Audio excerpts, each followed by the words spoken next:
Bonjour, bonjour, bien-aimés, frères et sœurs dans le Seigneur Jésus.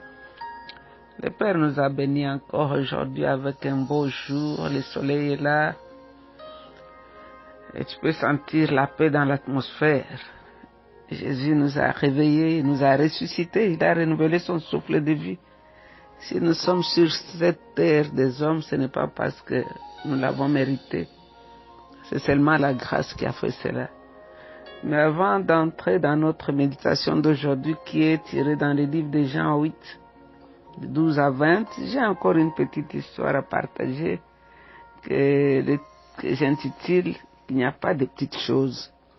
Dans Luc chapitre 16, verset 10, je vais lire Luc 16, 10, la Bible dit que celui qui est fidèle dans les petites choses est aussi fidèle dans les grandes.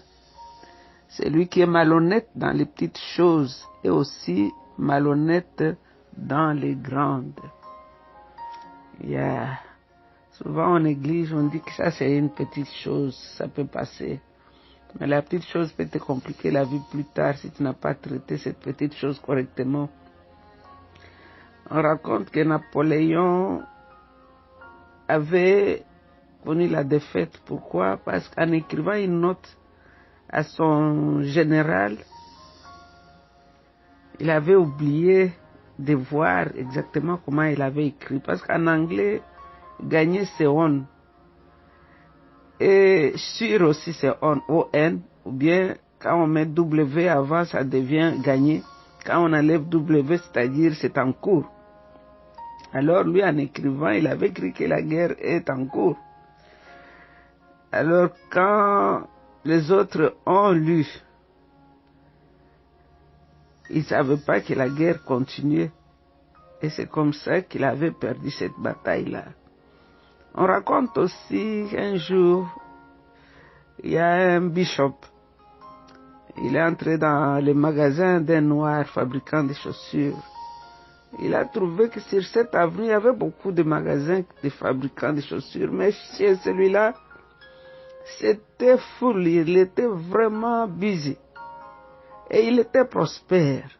Il lui a demandé, mais comment se fait-il, il y a beaucoup de magasins de chaussures sur ton avenue, mais chez toi c'est toujours plein et puis tu es prospère. Alors le fabricant de chaussures lui a dit, c'est à cause des petites choses, des petits points, des petits clous, des petits attaches que j'ajoute. Parce que je fais vraiment attention aux petites choses, aux petits détails. Une dernière histoire, c'est l'histoire d'un fermier. Il avait une grande plantation de pommes et il faisait beaucoup d'argent avec ces pommes.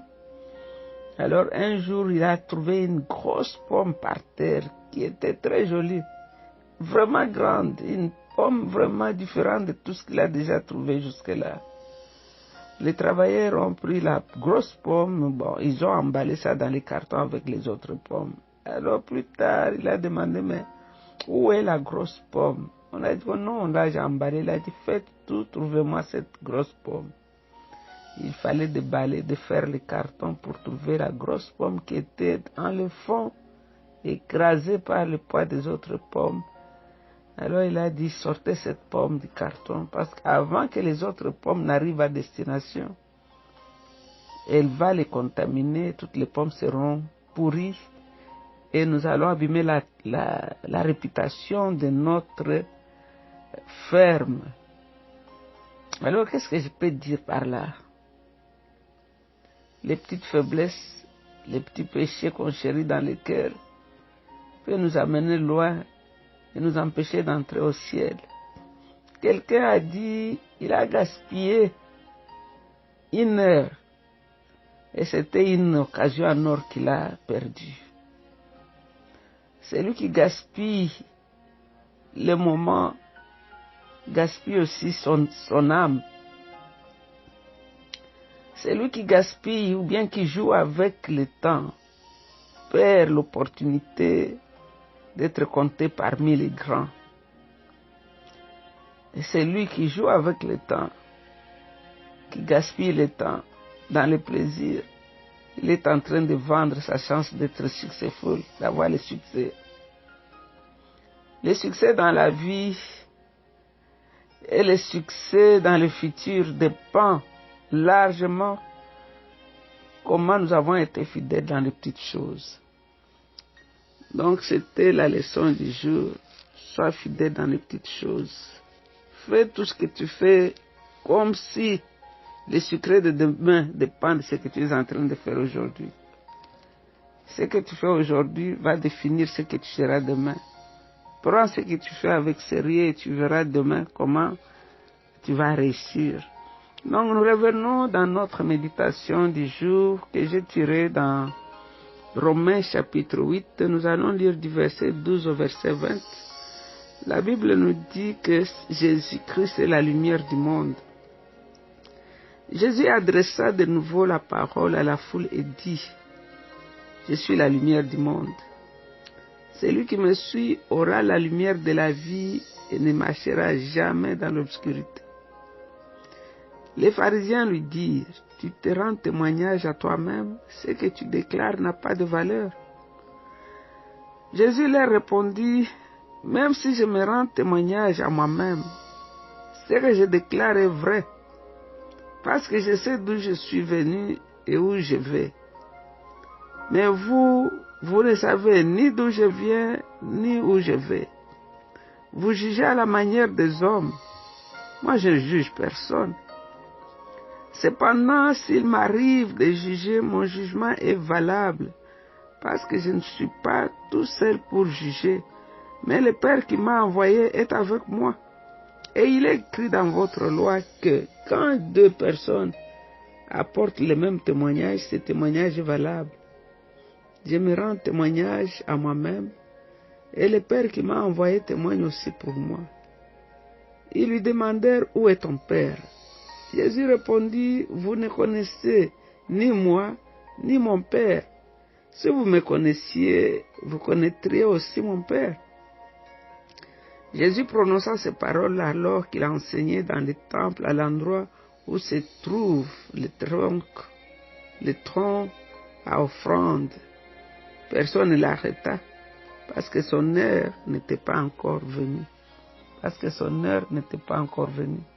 Alors ici, nous allons voir ensemble quelle est la leçon que le Saint-Esprit nous donne dans cette lecture. Vous savez, la Bible n'est pas un livre de lecture. Chaque fois que nous la touchons, elle transforme la vie. La Bible elle-même, elle est la lumière, comme Jésus se présente ici comme la lumière. Ici, nous voyons ici que la scène a changé. Ici, beaucoup de gens continuent à suivre Jésus. Et se retournent encore vers eux et leur donne encore une grande leçon ici. Il dit, je suis la lumière du monde. Et quand nous parlons de la lumière, c'est-à-dire la lumière du monde illumine ce qui est dans le noir, donc le péché. Le péché et toutes les négligences, toutes les choses qui s'opposent à la volonté de Dieu. Et ici, Jésus dit, je suis la lumière du monde. À part Jésus, il n'y a pas moyen d'être dans la lumière. Parce que tout est noir, le monde est noir, est plein de péchés.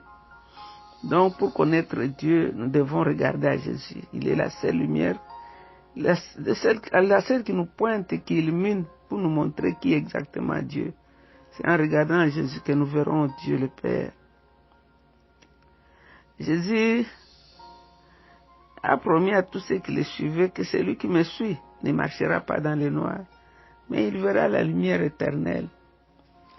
Alors ici, nous voyons que les pharisiens, dans le verset 13, ils sont en train de lancer un défi à Jésus. Ils lui disent, tu te rends témoignage à toi-même, ce que tu déclares n'a pas de valeur. Ils reviennent toujours dans leur loi pour dire à Jésus que nous, dans notre loi, il faut avoir deux personnes pour que le témoignage soit vrai. Donc toi, comme tu parles de toi comme ça, ce que tu dis n'a pas de sens. Donc, ils doutaient de Jésus encore. Et dans le verset 14, Jésus leur parle. Jésus leur répond, même si je me rends témoignage à moi-même, ce que je déclare est vrai. Jésus savait qui parlait à travers lui. Il a toujours dit, le Fils ne peut rien faire sans le Père. Tout ce que je fais, c'est quand je vois mon Père faire. Toutes les paroles que je dis, c'est le Père qui les parle. Donc Jésus, il dit, mon témoignage est vrai. Je ne suis pas seul témoin. Dieu est mon autre témoin.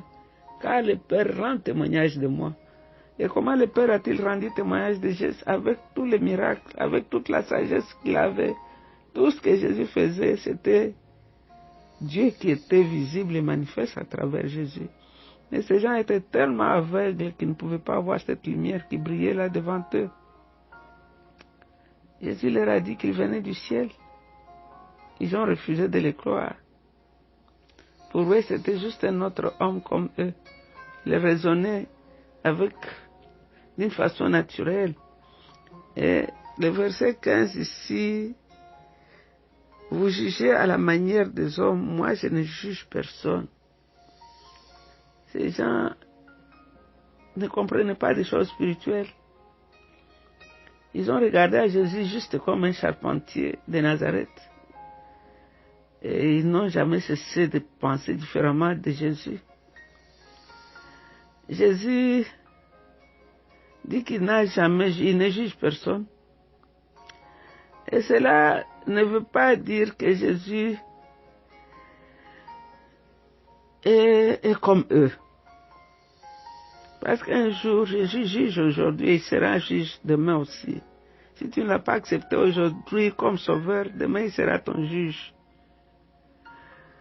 Alors ici, il leur dit, moi je ne juge pas, mais vous, vous jugez, et vous jugez comme les hommes jugent, d'après l'apparence. Nous ne jugeons pas de la même façon. Ici, nous voyons que le Seigneur était en train de juger, son jugement sera vrai. Parce qu'il est Dieu, il connaît toutes choses. Et quand il parle, il voit le fond du cœur, il lit dans le cœur des hommes comme dans un livre ouvert. Il parle de son Père, dans le verset 16, il dit, cependant, s'il m'arrive de juger, mon jugement est valable. Parce que je ne suis pas tout seul pour juger, mais le Père qui m'a envoyé est avec moi. Son jugement est vrai parce qu'il n'a pas de parti pris. Voici ce qui est dans le cœur et c'est ce qu'il est en train de lire. Donc les pharisiens ici ne comprennent toujours pas que Jésus parle de la part de son Père, qu'il est avec son Père. Et le verset 17 et le verset 18, Jésus reconnaît que le témoignage de deux est valable, selon leur loi, la loi de Moïse. Et tout ce qu'il disait, tout ce qu'il faisait, il restait en respectant la loi. Il n'est pas venu pour abolir la loi, mais il était venu pour accomplir la loi. Pour eux, il fallait qu'il voie les deux témoins. Mais Jésus savait que son Père était toujours avec lui. Il ne pouvait pas dire quelque chose contre ce que son Père était en train de dire. Et il ne pouvait pas faire quelque chose si ce n'est pas le Père qui l'a fait à travers lui. Sa vie sans péché prouvait qu'il était avec son Père. Jésus n'a jamais fait quelque chose qui contredisait la volonté de son Père. Et il dit que son Père porte le témoignage. Quand nous voyons comment Jésus a marché, comment il a parlé du royaume, nous pouvons voir le Père parlant et marchant à travers Jésus. Alors, si le témoignage des deux hommes était juridiquement recevable d'après leur loi, d'après l'Ancien Testament, donc le témoignage de Dieu et de son Fils l'était aussi, parce que Dieu était là en train de témoigner, d'approuver ce que Jésus était en train de faire. Et dans le verset 19, les pharisiens posent encore une question. Ils lui demandèrent, où est ton père? Et Jésus répondit, vous ne connaissez ni moi ni mon père. Donc, ils cherchaient le père là. Et pourtant le père était là devant eux. Il dit, où est ton père? Et ici nous voyons le Seigneur qui répond. J'aime bien mon Seigneur parce qu'il avait toujours une réponse à donner à ces gens. Il venait juste de déclarer aux pharisiens que le Père était son autre témoin. Et c'est lui qui donnait le témoignage à travers lui. Et il lui pose la question, où est ton Père? Pour eux, ils pensaient à un Père humain, à Joseph. Mais nous voyons aussi la réponse de Jésus s'applique au Père céleste que les pharisiens ne connaissent pas. Il dit, si vous me connaissez, vous allez aussi connaître mon Père. Parce qu'il dit, celui qui me connaît aussi mon Père. Donc quand vous me voyez, vous voyez mon Père, je ressemble à mon Père. La Bible dit qu'il est l'image exacte de Dieu, il est la représentation exacte de ce que Dieu est. Mais ils n'étaient pas prêts à accepter le témoignage de Jésus-Christ. Leur cœur était fermé. Le soleil était en train de briller, mais ils avaient porté leurs lunettes pour fermer leurs yeux pour ne pas voir le soleil. Parce que dans leur cœur, ils avaient déjà décidé de refuser. Ce n'est pas que le soleil n'était pas là. Tu peux être sous le soleil et ne pas le voir si tu as fermé tes yeux. Et c'est ce qui s'est passé ici avec ces pharisiens. Personne ne peut connaître Dieu le Père seulement par Jésus. Ils ont rejeté le Sauveur. Et ils ont été rendus impossibles de voir la lumière qui était là. Et pourtant, ils ont dit qu'ils connaissaient Dieu, ils connaissaient la loi de Moïse. Mais celui qui avait écrit la loi était là devant eux. Ils ont refusé de l'accepter. Alors, dans le verset 20, Jésus prononce ces paroles alors qu'il enseignait dans le temple à l'endroit où se trouvait le trône. Donc ici, nous pouvons dire quoi? Jésus était dans le temple. Et il était là. Personne ne pouvait le toucher parce que son temps n'était pas encore arrivé. Il y avait cette protection divine qui l'entourait et personne ne pouvait le toucher. Celui qui est dans la main de l'Éternel, personne ne peut le toucher. Ces gens avaient tout mis en force, tout mis en place pour arrêter Jésus et le tuer. Mais Jésus était là. Personne ne pouvait le toucher. Parce qu'il y avait cette protection divine qui était là autour de lui. Il sera crucifié, mais quand son jour viendra. Mais avant son jour, personne ne pouvait le toucher. Seigneur, nous voulons te bénir, nous voulons te rendre grâce parce que tu es Dieu. Toi, la lumière du monde. Tu dis, je suis la lumière du monde. Celui qui me suit ne marchera pas dans le noir, mais il aura la lumière de la vie éternelle. Nous t'adorons, toi, la lumière qui brille dans nos ténèbres. Nous t'adorons, toi, le soleil qui s'élève après l'orage. Nous t'adorons, toi, l'étoile brillante du matin. Nous t'adorons, toi, l'ami fidèle et tendre. En dehors de toi, il n'y a point de Dieu. Tu es Dieu, l'image visible du Dieu invisible. Tu es Dieu, la représentation exacte de ce que Dieu est. Tu es Dieu, car la Bible déclare, personne n'a jamais vu Dieu. Mais le Fils qui est sorti du sein du Père, lui l'a fait connaître. Nous t'aimons, Seigneur. Toi, le Fils du Dieu vivant, le Fils qui est sorti du sein du Père, qui nous a fait voir qui est le Père. Nous t'aimons, Jésus. Nous t'aimons, toi, notre grand frère, le premier-né de la famille. Nous t'aimons, toi, l'homme aux cicatrices. Tu as gardé les marques dans les cicatrices au ciel pour prouver que tu as été sur la terre.